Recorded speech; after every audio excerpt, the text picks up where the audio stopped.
Hey, no dogging it. The finish line is straight ahead, Week 10. And in the regular season finale, top-ranked Newman and South Plaquemines try to stake claim to an undefeated district championship in our game of the week. A district title is also up for grabs in Covington. The Lions and the St. Paul's Wolves battle for a ship and the Little Brown Jug. Plus, Karr reigns supreme in the Catholic League. Tonight on 4th Down Friday.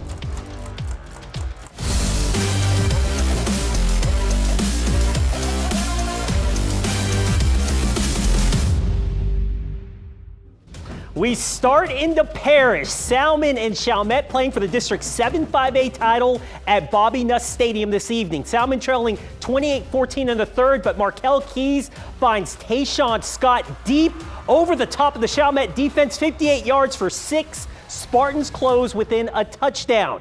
Later, Keys to Ason Johnson in the flats. He shakes his way in for the 13-yard score, and we have a tie ball game at Bobby Nuss in the fourth quarter. But it's the Owls capitalizing off a fumbled punt. Chalmette's Axton Lopez scores a go-ahead 3-yard touchdown with 2:03 left to finish off this 34-28 District 7-5A championship win for the Owls.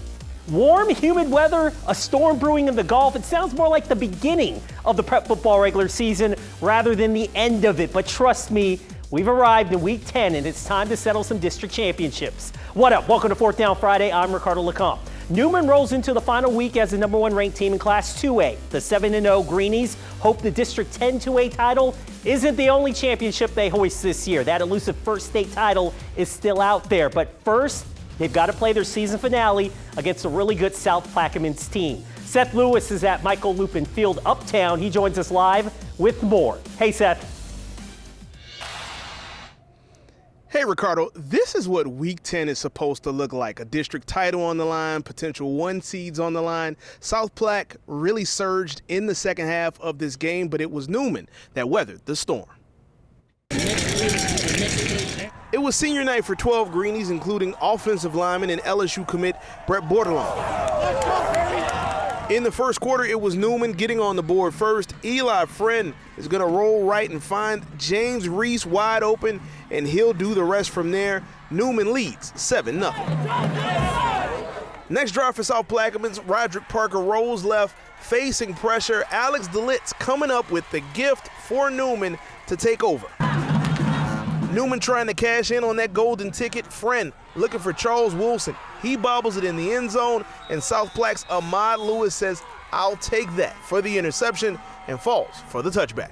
Now under 2 minutes to go, Friend says, "I'm going right back to looking for my friend." He rolls right and then throws a bomb to Wilson for the 56-yard touchdown, and Newman takes a 14-0 lead into the break. Miss Dory trying to lead the charge for South Plaque, and what do you know, the Hurricanes storm back first, with Parker finding Alex Phillips for the 31-yard touchdown. South Plaque would score 13 unanswered to make it a 1-point game. Now in the fourth quarter, you knew that Jake Randall would have to get active at some point, and he does on this drive, capping it with a 5-yard touchdown. Newman leads 21-13. South Plaque now trails 24-13, but the Hurricanes would not go away that easy. Parker to Donnell McGee. He tips it to himself and comes down with it for the 40-yard gain. And that would lead to Jaheim Williams taking it in from 8 yards out. The 2-point conversion makes it 24-21. And South Plaque would get the ball back with the chance to tie it or take the lead. Parker dropping back, but he is intercepted by Henry Let 'em Cook. And Newman wins District 10-2A with the 24-21 victory. I think our kids played a little tight in a tight game, and we needed it. So we thought it'd be a playoff atmosphere. They played like that. It's a state championship caliber, I think, 1A team. And I just think that's a great high school football game. And my God, we needed it. These guys hadn't played more than a quarter or two. So hats off to South Plaque. That's what high school football's about. Look, that's what district championships are supposed to be. Now, Newman and South Plaque will both have first-round byes going into next week's playoffs. But after we were done with the interview, Coach Stewart just gave us this relieved look, knowing that his team faced their toughest test so far this season, and they passed it with flying colors. Reporting Uptown, Seth Lewis, WWL, Louisiana. Newman looking for that elusive first state title. Good start for them as they enter the postseason with a big win. All right, District 10-5A champs East Jefferson closing out the regular season against Higgins. The Warriors sit 14th in the latest Division I Select Power Ratings. That puts them in position to host a first-round game. First quarter, Gavin Bester finds a wide-open Malcolm Jones behind the Canes' defense. Doesn't get any easier. East Jeff up 7-0. They add to it later. Higgins with the rock, but that pass is swatted by Dorian Hollins and ends up in the hands of Lago de Jesus. That's a pick six. 13-0 Warriors after missing the point after. Second quarter, how about a special team score? East Jeff's Daquan Nichols blocks the punt. That ball goes out of the back of the end zone for the safety. 25-0 Warriors at that point. East Jeff heads into the playoffs with the win, 32-6 over Higgins. St. Paul's knocked off previously unbeaten Mandeville in the closing seconds last Friday night to seize control of District 6-5A. The Wolves can wrap up a second straight undefeated district championship tonight by beating rival Covington in the 66th edition of the Battle of the Little Brown Jug. The Lions can force a three-way tie atop the district with the victory at Jack Salter Stadium. First quarter, Caden Heck finds Jake Pompa out of the back of the backfield for the Covington touchdown. Lions take an early 7-0 lead. Covington looking to go up 2 scores. Later, Heck connects with Jawan Brock for the 10-yard touchdown. Covington with a 14-0 lead, but St. Paul's starts the rally, beginning with Troy Willis. He's been great in the backfield for the Wolves all season long. That 13-yard touchdown run ties the game at 14, and St. Paul's pulls away in the second half to win 38-28 and claim the outright District 6-5A title.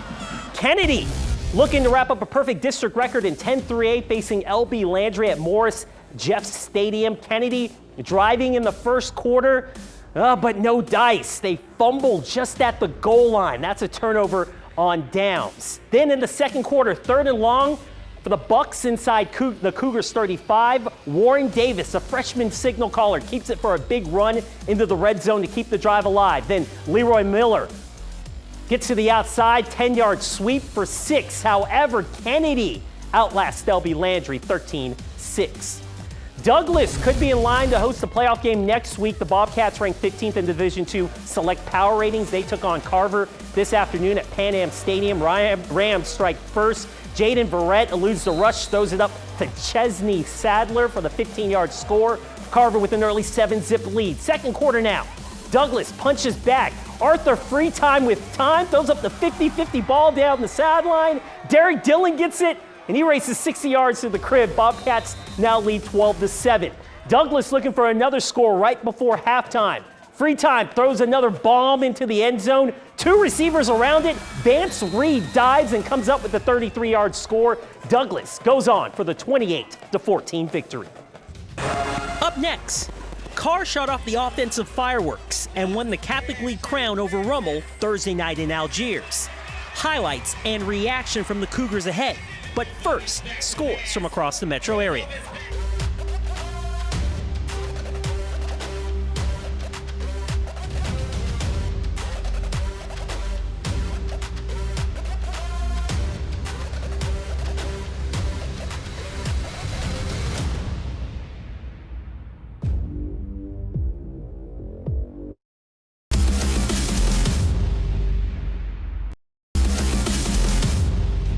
Holy Cross and Brother Martin tangling at Tad Gormley Stadium. The Tigers need a win to secure a playoff spot. They come into tonight 23rd in the D1 Select Power Ratings, but they trailed in the second half in a very low-scoring game. Brother Martin on the move. Seth Dazzett hits Brody DeMontier on a deep ball. He goes out of bounds around the Tigers 30. That sets up the Grayson Smith field goal. Brother Martin goes up 12-0. The Crusaders defense played outstanding tonight. The pressure leads to a pick for Luca Cannizzaro. That turnover leads to another 3 for the Satyrs. Grayson Smith doing the honors again. The Crusaders pitch a shutout over Holy Cross 18-0. Edna Karr rules the Catholic League once again. The Cougars completed an undefeated run through District 9-5A after taking down Rummel on Thursday night. Karr wins its 3rd straight district championship in its 3rd season in the Catholic League. The number 1 team in Class 5A and the Division I Select Power Ratings put up the points against the Raiders. LSU commit Teron Francis races 42 yards here on this punt return to give Karr a 14-7 lead in the first quarter. Rummel would fight back. They would tie it at 21 until the Cougs scored 21 unanswered to end the first half. John Johnson connects with Francis, the man-child, drags the defender for the 19-yard touch. Cougs go up 34-21. John Johnson threw for 348 yards, 3 touchdowns. The junior quarterback also rushed for 3 scores. The Cougs dropped 69 on Rummel to finish the regular season 9-0. Head coach Bryce Brown proud of his team's toughness and focus during this run to a 3rd straight Catholic League title. You have to be mentally and physically tough. Each opponent presents something different, something new every single week, and you have to be able to erase what happened last week and not take all those pats on the back, because guess what? You're 6 inches from a kick in the butt. That's what the team did best this year, was go to the next game. It wasn't about how many points they won by. It was just about the next opponent, the next outcome, the next performance, the next expectation. Karr should be the #1 seed in the Division I select bracket. The playoff pairings were scheduled to come out Sunday, but that release will be delayed. The LHSAA holding off until it resolves its lawsuit with U-High. U-High recently had to forfeit 7 wins due to an ineligible player. Hopefully that gets settled in the playoffs and the road to the Dome starts on time next week. And we're out of time here on 4th Down Friday. Thanks for joining us. We'll see you next Friday night for 4th Down Friday.